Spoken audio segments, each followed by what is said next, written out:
30 ka mga balay ang gisulod sa tubig baha sa lungsod sa Alyusan, dinhi sa probinsya sa North Cotabato niadtong Sabado ug Domingo. Ang pagbaha na sinati usab sa ubang lugar sa Mindanao. Dinhi sa Cotabato Province, misulod ang tubig baha sa kabalayan sa lungsod sa Alyusan, particular sa barangay San Mateo ug usa sa napulo ka naapektuhan. Ang balay ni kaning board member dinhi sa probinsya, Mato di Noel Impanto, ang hipe sa Municipal Disaster Risk Reduction Management Office.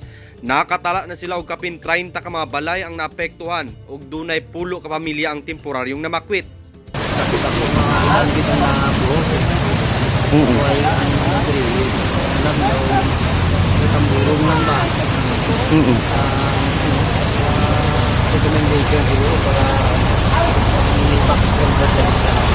Usa sa grabing naapektuhan, si kaning board member Nonoy Vargas Cabaya Jr. Makita sa video nga kuha ni Cabaya nga misulod na sa ilang balay ang tubig. Nanghatag dayon og pagkaon ng mga barangay officials ug MDRRM sa mga residente nga naapektuhan sa baha. Samtang, pipila ka classroom sa Alyusan Central Elementary School ang gibahaan usab. Ang pagbaha na sinati usab sa daghang lugar sa Mindanao. Tungod kay duha ka tropical depression ang miagi sa Pilipinas niadtong milabay nga semana. Marvin Revilla, Newsline Philippines, Province of North Cotabato. Stay safe!